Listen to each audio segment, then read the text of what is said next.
Hola, ¿se escucha? Vale. Bueno, muy buenos días. Mi nombre es Paula Corredera. En primer lugar, quería agradecer a TICIT por la magnífica organización de este congreso y al Ayuntamiento de Motril y porque la celebración del mismo haya sido en este maravilloso lugar. Voy a presentar comunicación titulada El papel de los bienes muebles en la regulación y distribución de agua en el complejo industrial patrimonial de Alcalá de Guadaira, Sevilla, en el siglo XIX. Alcalá de Guadaira es una ciudad de Sevilla vinculada al agua.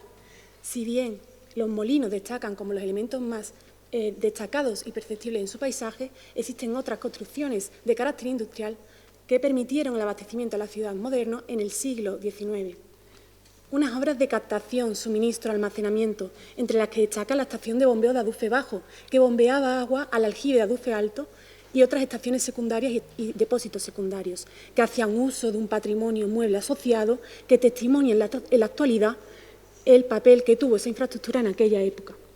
La valoración tanto de los bienes materiales e inmateriales resulta fundamental. Su estudio y reconocimiento permite comprender, por un lado, la importancia y la función del elemento y su contextualización, y, por otro lado, su importancia funcional y estética. La conservación, difusión, puesta en valor son fundamentales para evitar su deterioro y desaparición.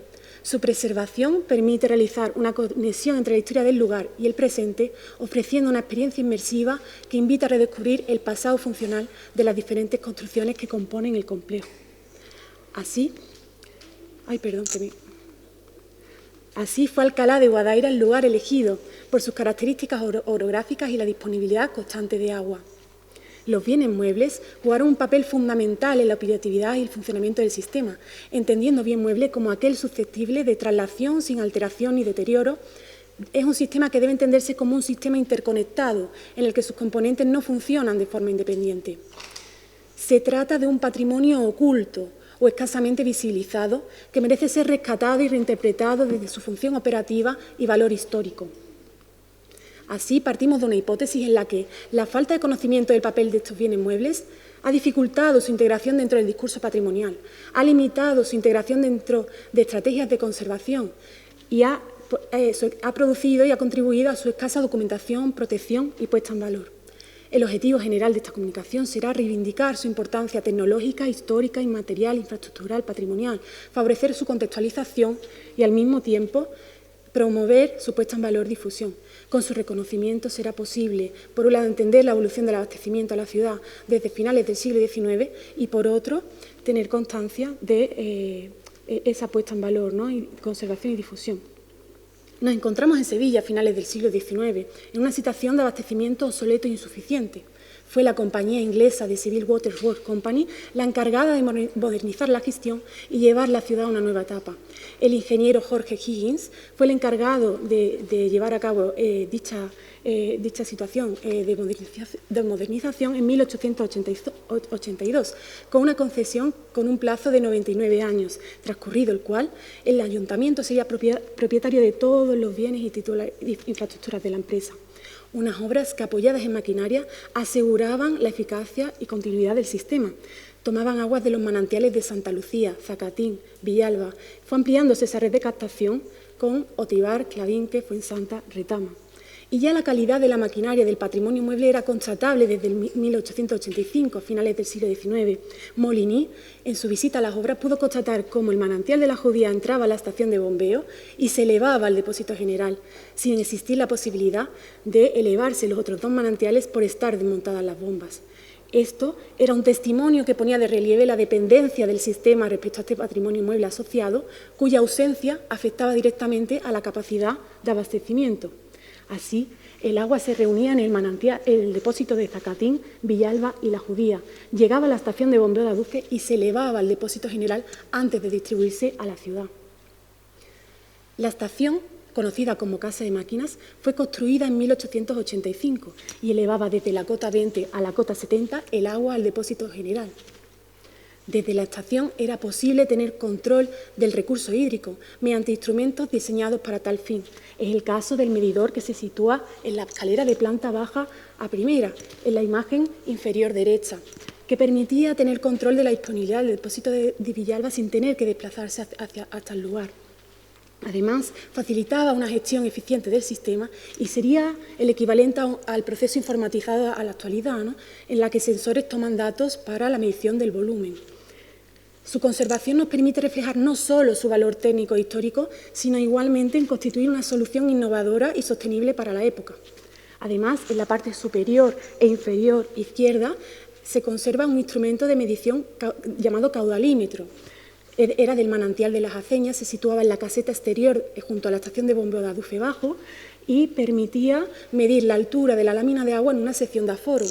Con un flotador se medía la altura de la lámina de agua de un canal con pendiente y sección definidas y un mecanismo de relojería acumulaba el volumen registrado con el paso del tiempo.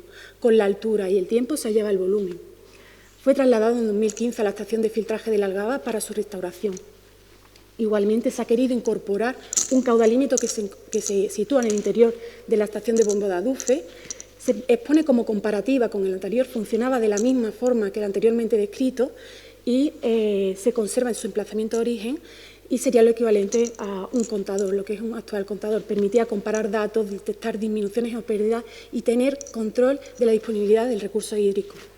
Con su conservación de ambos caudalímetros es posible conocer su función y contextualización y, por otro lado, recordar la importancia de la gestión sostenible del recurso hídrico. También existieron bienes destinados a la elevación y distribución de agua, ligados en un principio a la energía del vapor. Existían en 1885 3 bombas, asociadas cada una a un manantial, al de Zacatín, Santa Lucía y La Judía, siendo el de Santa Lucía el que exigía mayor trabajo. El emplazamiento de las bombas en un principio se proyectaba en las inmediaciones del Molino del Álamo, si bien por dificultad de compra de terrenos se desplazaron a las inmediaciones del Molino de Adufe. Esto provocó que los pozos de bombas quedaran sustituidos por la adición de plantas inferiores a las plantas superiores y esto fue una instalación preferible, ya que supuso un mayor reconocimiento para las bombas y tubos de aspiración. Por otro lado, los cuerpos de bomba se situaban, los del manantial de Zacatín y Santa Lucía, en el piso inferior al de las máquinas, el de La Judía en el piso inferior al de este último por la altura a la que llegaba este manantial y la maquinaria utilizada era de vapor, una maquinaria que se encuentra desaparecida en la actualidad. Si bien tampoco se tiene constancia de la conservación de las bombas de 1885 ni de las calderas en el contexto de origen. Y existían 2 máquinas de vapor. Una de ellas accionaba las 3 bombas, dejando una en estado de reserva. 2 calderas se encargaban de alimentar a la maquinaria de vapor, dejando espacio para una tercera. Y en la imagen superior izquierda vemos esa fotografía de la maquinaria de vapor desaparecida, en la que se aprecia la rueda, balancín, biela, cilindro, condensador. En la imagen superior derecha, una fotografía del clorómetro situado en la planta superior, que tenía una botella industrial que contenía clorogas para la dosificación y potabilización del agua. Por otro lado, se incluye una sección, una planimetría inédita que se incorpora para esta comunicación del Archivo Municipal de Sevilla, en la que se observa la sección de la estación de bombeo de Adufe con la situación de las calderas, la maquinaria de vapor, rueda, cilindro, condensador, y destacar que las calderas utilizadas eran del sistema Cornish, revestidas de fábrica de ladrillo, siendo refractarios los que estaban en contacto con la caldera. Y esta caldera quedaba unida por un conducto exterior a la chimenea, ¿no?, para la liberación de los gases. Si bien la maquinaria se encuentra desaparecida, la planimetría resulta de especial relevancia para mostrar las características de esta maquinaria ligada a la energía del vapor. Desde finales del siglo XIX, entonces, la elevación se producía mediante maquinaria de vapor acoplada con bomba. Desde la década de los 30 del siglo XX se produce una transición hacia la electricidad. En esta transición hacia la electricidad se utilizaba el agua, llegaba de los manantiales a la estación. Se utilizaban unas bombas auxiliares centrífugas verticales, que son las que se localizan en la fotografía superior izquierda, que elevaban el agua a la planta intermedia. Esto permitía reducir la cota de nivel de la estación respecto al depósito general. Y una vez llegaba el agua a la planta superior, unas bombas centrífugas horizontales elevaban el agua al depósito general. Esta maquinaria se conserva en la actualidad. Son testimonio clave, testigos materiales, testimonios de soluciones técnicas cuya eficacia sigue sorprendiendo casi un siglo después. Nos permite mantener viva una revolución tecnológica que transformó la vida urbana del siglo XX. Igualmente se expone una imagen de la bomba de émbolo de la Retama para mostrar la diversidad de maquinaria existente. Abastecía a la población de Alcalá y permite mostrar una bomba que utilizaba un motor que accionaba un sistema de engranajes que daba movimiento a los pistones para impulsar el agua. Igualmente existieron otros bienes muebles de interés. Es el caso del reloj de pared situado en la planta superior de la estación, que fue trasladado en 2015 a la estación de filtraje de la Algaba para su restauración y que con su conservación nos permite mantener la autenticidad del ambiente original del lugar, ¿no? Igualmente se expone otro bien mueble de interés, la grúa carretón, que permitía facilitar reparaciones. Se encuentra en el contexto de origen y estaba apoyada en 2 vigas que quedaban integradas en los muros norte y sur del edificio y se mantiene de la misma forma. Cuenta con perfiles con unión replonada y es una maquinaria que al observarla en el contexto de origen nos permite comprender realmente cómo fue ese funcionamiento, ¿no? Y se ha querido igualmente incluir un estudio comparativo de las obras proyectadas y construidas, en la que podemos observar la magnitud de la inversión realizada y una actualización de su valor nos permitiría comprender cuál fue la trascendencia que dicha inversión tuvo en aquella época, en comparación con el resto de construcciones y elementos de elevación. La estación tenía unas dimensiones y una morfología que respondía a los requerimientos que iba a contener. Si bien la conservación del patrimonio mueble nos permite, por un lado, preservar la memoria del edificio y, por otro, favorecer la comprensión de su funcionamiento. Se ha presentado el patrimonio mueble conservado hasta la fecha, sin descartar la posible existencia de otro patrimonio mueble vinculado en localizaciones desconocidas. El patrimonio ha sido desplazado a localizaciones diferentes por motivos de preservación. Ha sido escasamente reconocido y merece ser rescatado y reinterpretado desde su valor social, identitario, cultural. Frente a los retos que para garantizar su permanencia, es necesario la conservación y difusión. Su actual valoración limita su protección, puesta en valor, difusión. Al mismo tiempo, la cuestión financiera consiste en su limitación principal. Entonces, son necesarios planes de conservación preventiva y estrategias que favorezcan su mantenimiento y conocimiento. La identificación y catalogación de estos bienes podría ser una solución para su protección y preservación, protegiéndolo bajo el régimen general del patrimonio histórico. Igualmente, respecto a la cuestión financiera, sería posible apoyar mediante fondos públicos y privados, fomentando la defensa y cultura del patrimonio. Su recuperación permitirá ofrecer una experiencia funcional de las construcciones con el patrimonio mueble asociado. Al mismo tiempo, favorecería ese sentido de pertenencia de las nuevas generaciones y un retraso en la intervención incrementa los costes, ya que el deterioro progresivo cada vez demanda mayores recursos técnicos. Y ya Moliny, la calidad de la maquinaria era tal que Moliny ya en 1885 nos decía que puede permanecer indefinidamente en marcha, desafiando al tiempo. Así dejaba clara la confianza depositada en un patrimonio mueble no concebido únicamente para cumplir su función, sino para perdurar en el tiempo con una eficacia que desafiaba su propia época. Muchísimas gracias por su atención.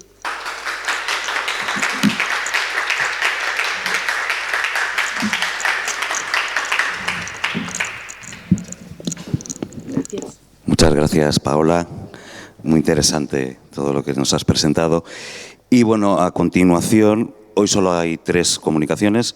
La siguiente es objetos en movimiento, patrimonialización, territorialidad, joder, soy geógrafo, territorialidad y paisajes productivos.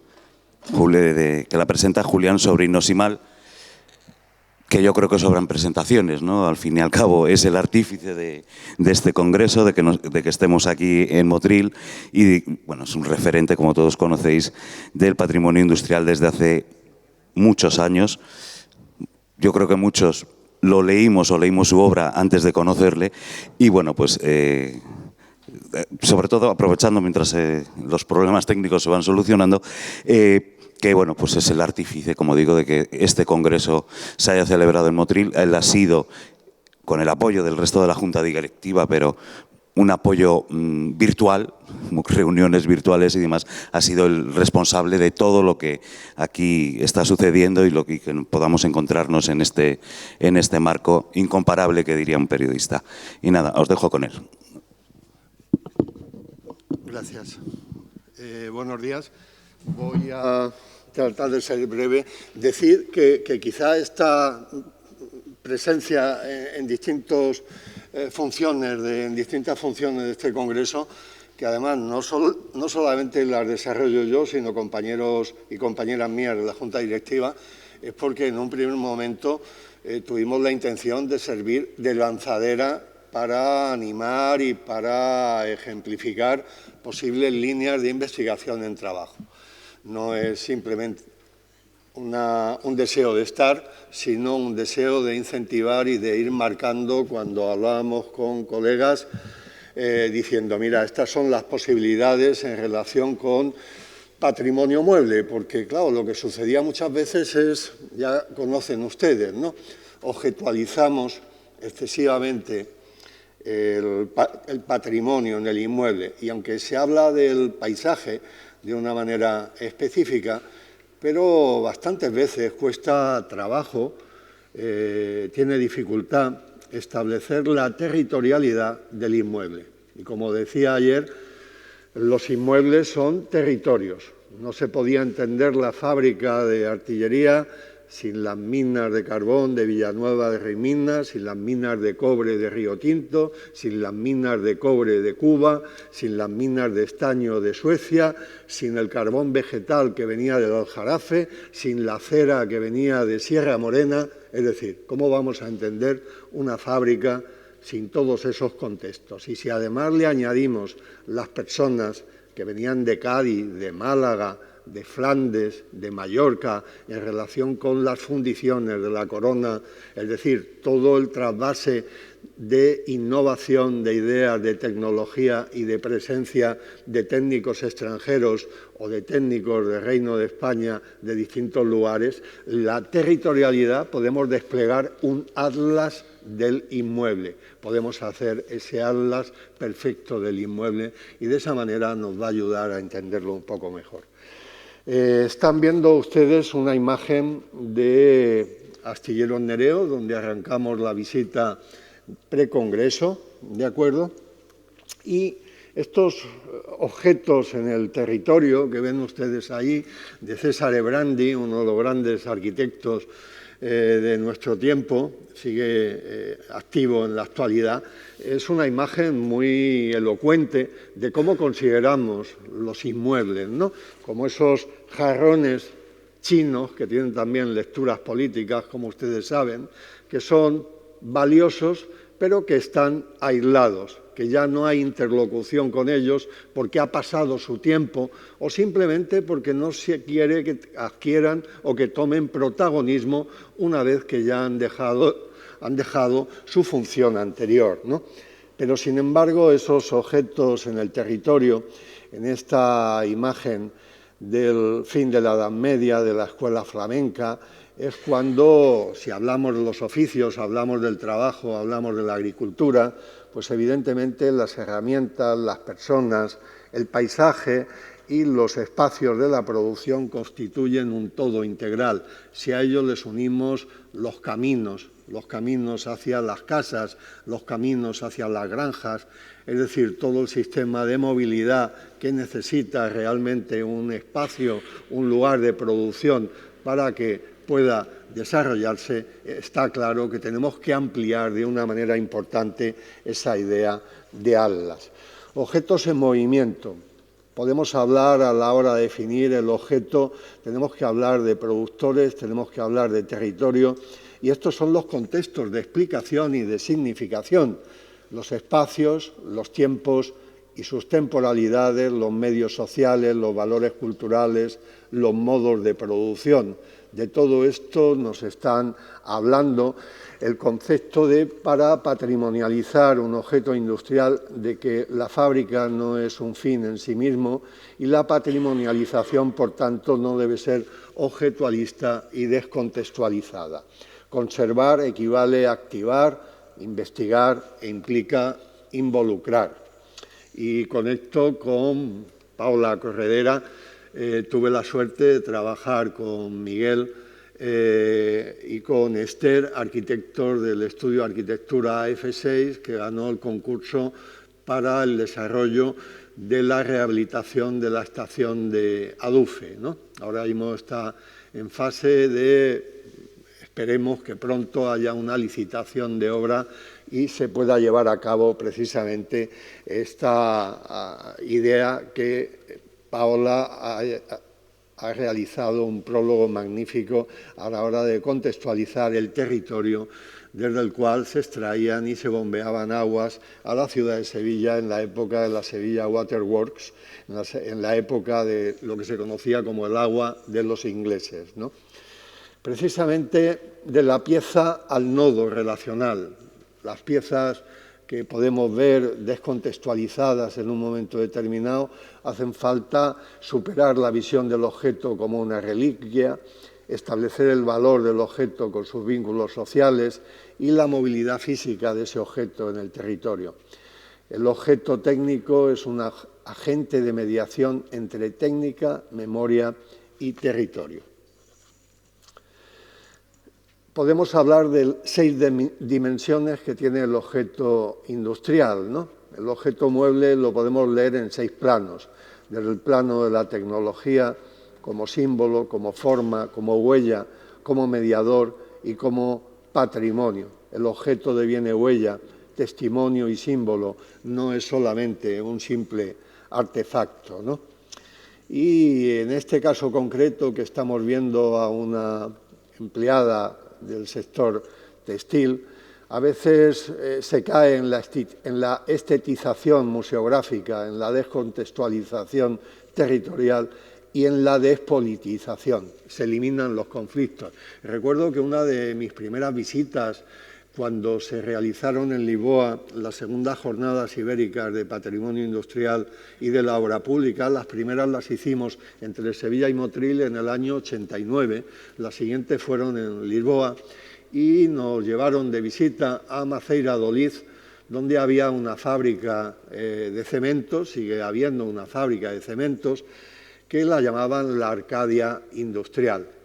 Había un vídeo que nos ponían, era un vídeo publicitario, y parecía que el cemento, bueno, pues lo hacían por obra de Birli Birloque, ¿no? Es decir, lo más pulcro, no había una mota de polvo en todo el proceso, no había contaminación, no había consecuencias sobre la salud de las trabajadoras y los trabajadores, no había impactos medioambientales, es decir, aquello era como un mundo ideal, siempre la máquina, siempre los procesos industriales. Esta mañana hablaba Amaya en relación con tecnologías en los 2 bloques, ¿no? Cuando existían los 2 bloques del telón, el bloque socialista, el bloque capitalista, pero yo me rebelo contra esa división, porque desde el punto de vista de la tecnología, desde el punto de vista del análisis económico,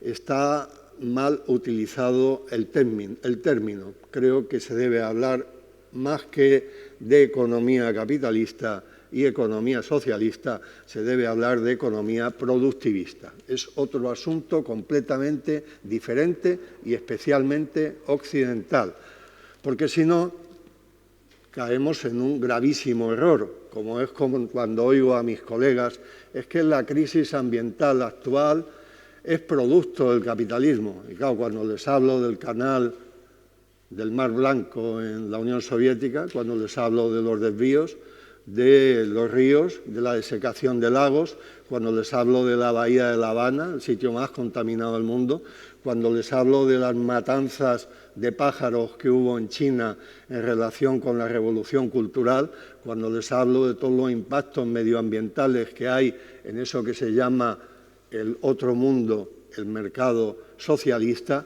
entonces, ¿cómo va a ser la crisis climática exclusivamente producto del capitalismo? Habrá que hablar de un estadio anterior, de cuándo se forja en la mentalidad profundamente occidental la idea, el concepto, el desarrollo las prácticas, las herramientas y los instrumentos del productivismo extractivista que va a caracterizar a la modernidad y a la contemporaneidad. Este lugar que estamos viendo son las Urdes extremeñas, ¿no? La imagen que estamos observando en el río Urdano, si yo les dijera que es un asentamiento del 3000 a.C., probablemente lo creerían ustedes, ¿no? Esto sucedía en las Urdes en el siglo XIX y ha estado funcionando hasta el documental de Tierra sin Pan, hasta 1940-1950, ¿no? Y con las Urdes sucede también algo similar desde el punto de vista de las narrativas ideologizadas que se transforman realmente en un falso amigo desde el punto de vista de la investigación histórica, ¿no? Las Urdes, Tierra sin Pan, ¿no? Gente miserable, tal como se describe en bastantes de los escritos, ¿no? Pero que son intencionadas tanto las imágenes que tomó Buñuel como algunos de los textos y relatos que se tomaron a continuación. Evidentemente existía unos niveles de renta que, comparados con el resto de España, habría que significar que en España había muchas urdes, no solamente las urdes extremeñas. Ese es otro de los grandes errores.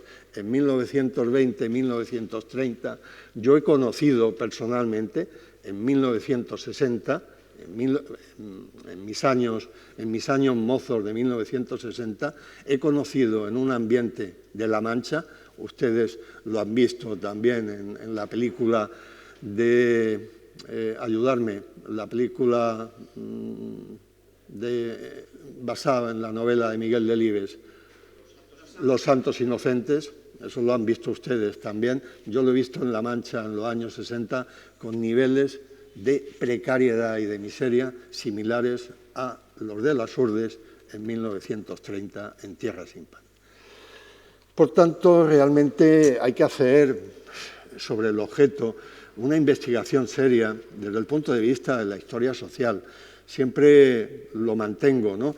El patrimonio industrial sin la historia económica es más bien poco. El patrimonio industrial sin una base de ingeniería en relación con los procesos, con los mecanismos y los procedimientos es más bien poco. Es decir, el patrimonio industrial no es aquella forma que nosotros nos puede abrir los ojos, como cuando ponen una exposición, vamos a una exposición de dinosaurios y todos nos quedamos con la boca abierta al ver esas cosas tan grandes que existieron antes de los humanos, ¿no? Estos son también esos dinosaurios en los que nos llama la atención su tamaño y su escala. Inscribir la máquina en su geografía productiva. El territorio es la geografía productiva de los lugares, ¿no? Y bueno, pues siempre me gusta citar al gran maestro, ¿no? A Bronislaw Malinowski, ¿no? Cambio canoa por locomotora. Una locomotora es un artículo de la cultura material y como tal se puede describir, fotografiar o incluso trasladar a un museo. Pero, y esta es una verdad con demasiada frecuencia olvidada, la realidad etnográfica de la canoa locomotora no puede ser trasladada ni a la casa de quien la estudia, ni siquiera aún poniéndola enfrente un perfecto ejemplar, ¿no? Ese es un problema. 1922, ¿no? Cuando nos habla Malinowski, ya termino. Por tanto, capa del territorio, capa histórica, capa de usos y los significados, capa funcional, capa material, justicia patrimonial. Es necesario restituir la memoria obrera, activar objetos como símbolos barriales, incluir comunidades en la toma de decisiones y ver cómo devienen en símbolos. El río Guadalquivir, cuando la casa de moneda de la antigua Ilipa Magna, la actual Alcalá del Río, toma como símbolos los dos elementos de la producción, el esturión y el creciente mágico del oriente y, por otra parte, la espiga de trigo que describen cómo funcionan las cosas. El objeto es una interfaz. Si vemos el objeto como un espacio cerrado, nos estamos equivocando absolutamente. El objeto siempre es una interfaz. Y a partir de ese momento, en Documenta, en Córdoba, llevamos a cabo esa relación del objeto con la comunidad y con el lugar para establecer vínculos, identidad y memoria. Muchas gracias por su atención.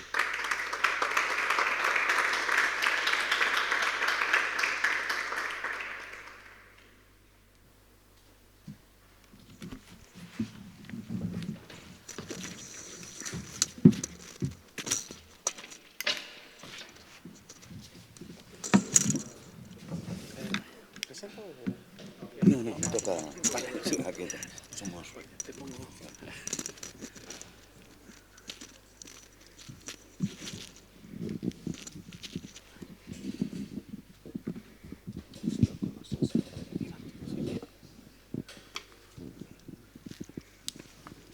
Ay, perdón.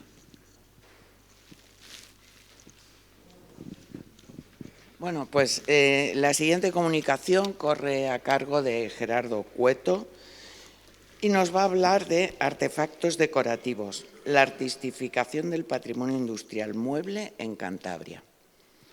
Gerardo, cuando quieras. Cuando pueda. O cuando puedas. No, ya está.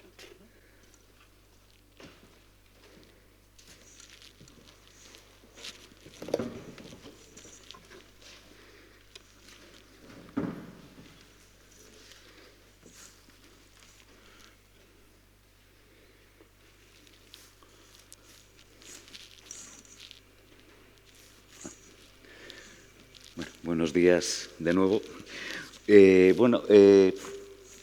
La comunicación que presento con ese nombre de artefactos decorativos me voy a referir evidentemente a todas esas máquinas, artefactos en general, como decía ayer Javier Fernández, que nos encontramos en los espacios públicos, nos encontramos en plazas, en glorietas, en jardines, en parques, en rotondas, como decíamos ayer, muy habitual.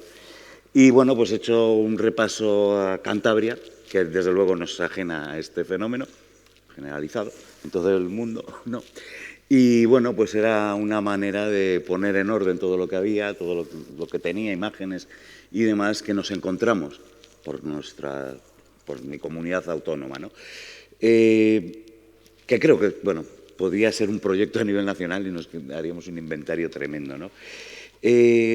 Claro, parece que en los últimos años, ¿no?, el patrimonio industrial mueble pues se ha convertido en un objeto de interés para el ciudadano por el hecho de que desde instituciones y demás han colocado estas máquinas en el espacio, ¿no? Parece que, bueno, lo que era tradicional, que los parques y jardines pues tuvieran sus esculturas, sus fuentes integradas en el entorno, muchas veces pensadas para el lugar. Bueno, en la era postindustrial y muy recientemente parece que la estética industrial es muy apreciada y han sustituido a esas obras escultóricas. De hecho, el otro día comentándolo con un compañero catedrático de Historia del Arte me decía, es que son esculturas. Y hombre, tanto como eso, no están concebidas para ello, ¿no? Porque hablamos de esa artistificación, le estamos despojando del valor histórico, cultural, mucho de lo que comentaba Amaya al principio de esta mañana, para dotarlo de un objeto artístico, cuando en realidad no necesariamente tuvieron que tener esa consideración inicialmente. Digo, que sea una máquina estética. Seguramente todos los que estamos en el Congreso apreciamos mucho, pues, apreciamos toda esta sala con su maquinaria, pero para el gran público eso igual no es así, ¿no? Y bueno, pues lo que voy a hacer es un repaso rápido, creo que son 40 y pico diapositivas, para acabar con las conclusiones que me parecen a mí pertinentes a partir de esta investigación, ¿no? Investigación o divertimento también, tiene un poco de todo. Los datos de un poco la máquina, de quiénes son los promotores de la colocación de esa máquina en ese lugar, estarán en la comunicación. Cuando publiquemos las actas, pues lo podrán consultar. Aquí simplemente un par de anécdotas de cada cosa. He dividido la comunicación en dos. Primera, fabricadas para transportar, es decir, transporte tanto por tierra, muy habitual, locomotoras, vamos a encontrar unas cuantas, vagonetas también, transporte por mar y transporte por aire. Tenemos todo tipo de transporte en Cantabria. Y luego la segunda sería diseñadas para fabricar, estamos hablando de máquinas, que también aparecen en estos lugares, ¿no? Pues vamos a empezar con el transporte por tierra y las locomotoras. Las locomotoras de vapor o diésel nos encontramos en muchos lugares. Esta locomotora Anita prestó servicio a las minas de hierro de Dícido, esta otra a las minas, la María, a las minas de zinc de Riocín. Está situada en una rotonda, como se ve, pero por ahí circulaba el ferrocarril, un guiño al pasado, pero bueno, luego veremos algunos casos. Esta, por ejemplo, está al lado de una vía verde, en el pasado, el ferrocarril Astillero-Ontaneda, y esta locomotora nunca circuló por ahí. Esta locomotora era de las minas de hierro de Camargo, pero bueno, la consiguieron y la colocaron al lado de la vía verde. En este caso, y ayer lo comentaba Javier, la restauración que se ha hecho, la segunda, nos ha llevado les llevó a pintarla de gris, o sea, tal como aparecía en el catálogo, no como en realidad la locomotora funcionó, que tenía pues, los colores, creo recordar, rojo, negro y verde. También nos encontramos tractores diésel, esto es en un parque de una antigua fábrica Cross, ahí está, entre dos árboles, entre las palmeras. Esta otra, en una rotonda de un polígono industrial, no muy lejana a la fábrica donde prestó servicio, pero ahí en medio pues han considerado, no hace mucho, que era un lugar idóneo para esta locomotora. Estamos hablando de espacios públicos. He incluido también esta locomotora, que aunque no está en espacio público y es de la misma empresa de Nueva Montaña Quijano que la anterior, pero bueno, está justo a la entrada de la fábrica y vas paseando y la ves. O sea, no, aunque no sea un espacio público, me parecía interesante ponerla. O esta pequeña locomotora, que esta no está en un espacio público exactamente, sino está en el aparcamiento de un bar. El dueño es el del bar. No sé qué afición tenía y el caso es que está ahí colocada, se ve el bar en la parte posterior. Claro, el transporte minero, claro, también, aparte de locomotoras, nos encontrábamos con tranvías aéreos. Este en concreto unía las canteras de caliza de Solvay con la fábrica, se desmanteló hace unos 20 años o así, y los caballetes, la mayor parte de ellos, lo mismo que los baldes, acabaron en el chatarrero, algunos se recuperó, y qué mejor que colocar uno de ellos en la entrada de un polígono industrial, no muy lejos de donde prestaba servicio. Pero quedan 3 caballetes por ahí perdidos y pocos más, algún balde más, pero pocos. Y toda la estación de carga, esa se perdió, bueno, un desastre también patrimonial. Como os decía, vagonetas. Claro, en un entorno minero nos encontramos con muchas vagonetas, algunas se van restaurando y se colocan estratégicamente. Esta, que es en mi pueblo, esta la restauró un vecino y la colocó en el parque infantil. Luego ya el ayuntamiento pues, le puso la plaquita y tal, pero esto fue una iniciativa personal de él. En su barrio había habido minas y bueno, sabía que había restos de varias y al final montó una con el volquete de la que es el mejor conservado y demás. Pero no es la única. En Novales, minas de zinc, pues tenemos también en una plaza del pueblo la vagoneta y un martillo hidráulico en el homenaje a los mineros de Novales. O esta otra, en un parque de una antigua fábrica, pues cerca de ahí estaba el cargadero de mineral de Astillero, pero estas vagonetas nunca circularon por ahí. Son vagonetas de mina, no de transporte hasta el cargadero. Esta otra, cerca de la mina de Riocín, muy parecida a las anteriores. En la zona minera de Cabarga, minería de hierro, el Ayuntamiento de Villascusa tiene bastantes cosillas por ahí dispersas. Una es esta vagoneta y esta es otra en una rotonda. Como se pueden observar, estas no son propias de la minería de hierro, son de la minería de carbón. Se compraron en la cuenca minera asturiana y se colocaron. Bueno, luego vendrá bien para las reflexiones. Y ayer también, no sé, alguien lo comentaba, los pequeños vagonetas como estas de la cadena flotante de Dícido, que bueno, son perfectos maceteros para un parque, están muy bien, y esa función cumplen. En la Escuela de Minas de Torrelavega, En los jardines de la entrada se han colocado algunos artefactos mineros, pero tanto esta pala, como esta locomotora proceden de las minas de Barruelo, de Palencia. No son de las minas de zinc, de Río Zinc, que están al lado. Delante de la Escuela de Ingenieros Industriales de la Universidad de Cantabria, en Santander, pues se ha colocado este bogie cedido por el Colegio de Ingenieros Industriales. Vamos a otras peculiaridades dentro del transporte. Bueno, esto es bastante habitual, ¿no? El ferrocarril, locomotoras y demás. Pues bueno, pues en Cantabria también nos encontramos varias apisonadoras. Desde muy antiguas, está una Sol fabricada en Bilbao, que está en un parque, no sé qué relación tiene, no tiene ninguna, yo creo, con el entorno. Está en un estado bastante deplorable. Otra está también construida con una patente francesa en Cantabria, en otro parque, una zona residencial, digamos, y esta otra que es de la misma, un poco más tosca, también delante de la Escuela de Ingenieros Industriales. Otro elemento del transporte por tierra peculiar es este. Esto es una máquina quitanieves. Está en la carretera de acceso a la estación de esquí de Alto Campo de Cantabria, en una rotonda. Una rotonda que parece que poco cuidada, ¿no? Con bastante hierba. Si vamos al transporte por mar, pongo esta, que en realidad es la grúa de vapor de una draga. Esto es lo que conseguimos recuperar la Asociación de Patrimonio Industrial de Cantabria cuando fuimos a intentar rescatar la draga, que estaba en el puerto de Santander, allí a la intemperie, al lado del mar, lógicamente, y en un proceso de degradación total. Yo la conocí perfectamente y la última vez que fuimos, antes de rescatarla, había perdido todo lo que era el casco de madera y demás. Esto es lo que se pudo recuperar y, bueno, el Ayuntamiento de Villaescusa se prestó a colocarlo en un parque, se hizo ese podium de hormigón que recordaba un poco lo que era la antigua draga.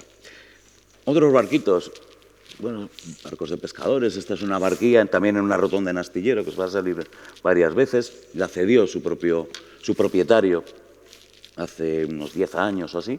Está ahí. En otra rotonda del pueblo nos encontramos una trainera. Esta es una embarcación deportiva, aunque recuerde las embarcaciones de pesca que hubo en el pasado.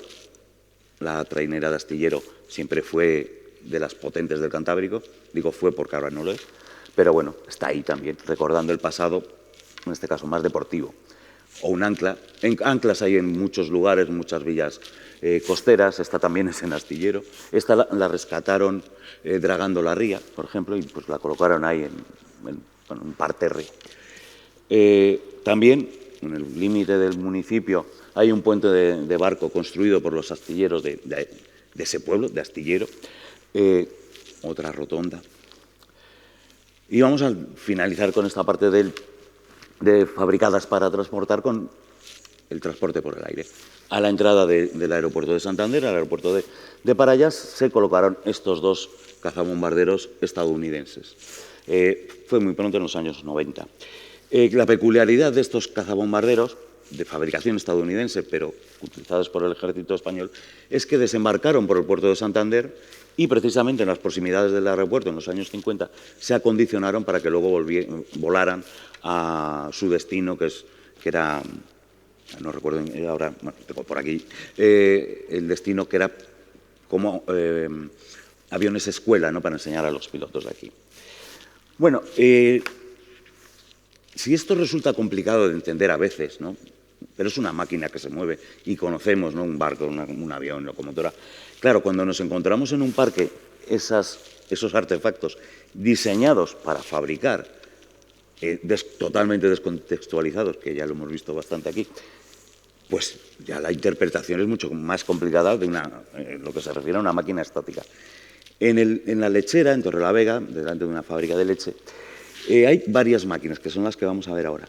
Esto es parten de un proyecto en 1985 para hacer un museo de la industria allí. Entonces, fábricas de la zona cedieron sus maquinaria que había quedado obsoleta. Una turbina de Solvay, una perforadora, un extractor de vacío, una presa de vulcanizar, de una fábrica de neumáticos. Bueno, detalles interesantes que han mantenido, pues eso sí que son esculturas ahora, ¿no? Además están pintadas, como se ve.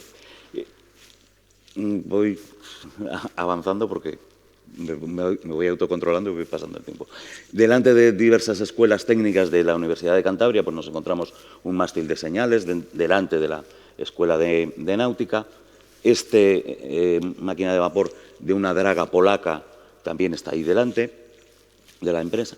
Delante de, otra vez, de la Escuela de Ingenieros Industriales, esta bomba de gas que funcionó hasta los años 50 en la fábrica de Solvay y que también pertenecía al Colegio de Ingenieros Industriales. Delante de la Escuela de Caminos, esta señal semafórica del ferrocarril de La Robla. Electra de Viesgo, en el Parque Científico y Tecnológico, ha colocado en su parcela pues, varios rodetes de turbinas que quedaron en desuso o un transformador. Delante del Centro de Interpretación de la Industria, esta máquina de corchohijos. En Los Corrales también, famosa por la fábrica de Trefilar, hay esta máquina trefiladora Wafius, pero bueno, está ahí al lado de la escultura del fundador. En la fábrica de Coros también, pues debe haber una máquina, pues la ponemos en una rotonda, no sabemos lo que es. Nuevamente el Ayuntamiento de Villascusa, una caldera de vapor que se utilizaba para bombear agua en el lavadero en el municipio.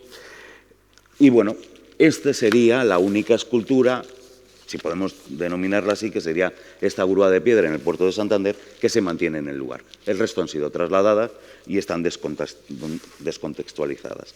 Bueno, como digo, rápidamente, ¿qué conclusiones que luego se puede debatir? Todos responden más o menos a iniciativas, a impulsos de entidades locales, ayuntamientos, juntas vecinales, a veces alentados por asociaciones, y esos pueblos con un pasado minero o industrial pues han querido homenajear a sus ancestros colocando estas piezas, ¿no? La mayor parte de ellas, de lo que hemos visto, se han puesto en marcha en el siglo actual. El Parque de la Lechera es de los años 80, los aviones de Parayas también de los 80 y 90, pero la mayor parte son en este siglo, que no deja de ser curioso, ¿no?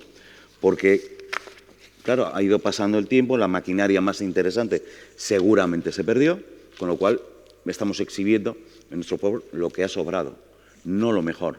Cuando una mina cierra en los años 80, pues nos encontramos con, en el caso de Villascusa, con que no quedan, o Reocín también, no quedan vagonetas en el entorno, que tienen que adquirirlas fuera.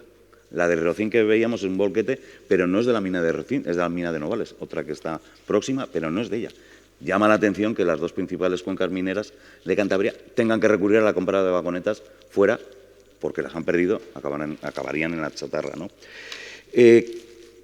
Habría que denunciar que al carecer nosotros de un museo del transporte, pues nos encontremos las locomotoras que son de la primera década del siglo XX, todas ellas, sin ningún tipo de protección a la intemperie, sometidas pues, a las inclemencias meteorológicas. En Cantabria llueve mucho y pues, expuestas a cualquier episodio de vandalismo. Lo mismo vale para todas las demás, para las apisonadoras y demás. Algo que se comentó ayer también, la falta de mantenimiento que tienen estos elementos que se colocan en espacios públicos. Seguramente se hace un gran esfuerzo inversor para restaurar la pieza y demás, por parte de las instituciones y demás, se coloca en el lugar, pero no se hace mantenimiento, en ningún caso. Los aviones, por ejemplo, que veíamos antes, esos han tenido que restaurar 20 y tantos, 30 años después. La locomotora Reyerta también se tuvo que restaurar. Claro, si no hay un mantenimiento, que resultaría mucho más barato que luego hacer toda la obra, ¿no? Al no haber restauración preventiva, por no hablar de la draga Prisma que decía antes, que se perdió totalmente, ¿no? Y bueno, estuve echando un vistazo en el Street View, como hacemos tantas veces, y vemos como la evolución a lo largo del tiempo, pues muchos de estos elementos, la pintura ha perdido ese esplendor que tenía, la corrosión pues campa a sus anchas, las placas identificativas ya no lo son. Pero luego, para acabar, creo, y ayer también creo que se comentó, todo esto tiene que tener una función pedagógica, porque hay que comprender el contexto, porque no están en el lugar. Y esto se tiene que conseguir simplemente a veces con un cartel, algo que explique esa máquina. Antes os decía lo de la fábrica de Cros. La fábrica de Cros, la gente lo ha olvidado, es una fábrica de fertilizantes y la máquina que está allí colocada entre el nuevo espacio residencial y un polígono, nadie sabe si eso era, de dónde venía. Y de hecho, no lo pone, no hay un cartel. En una rotonda es complicado, pero fuera de la rotonda lo podría poner. Y esto yo creo que es un problema también, el hecho de que no se ofrezca al visitante una información y un poco, antes lo comentaba Maya, esa pérdida de identificación, esos códigos que se pierden con el paso del tiempo, ¿no? Que lo de Cros sería un ejemplo. Y bueno, simplemente pues que lógicamente este estado que se encuentran el patrimonio industrial mueble, pues bueno, seguramente es porque no tienen la misma consideración que las obras clásicas, que sí son admiradas, son como objetos artísticos y se hace un mantenimiento más apropiado. Y estas pues parece que no merecen ese cuidado y ese mantenimiento. Y nada más, pues muchas gracias por su atención.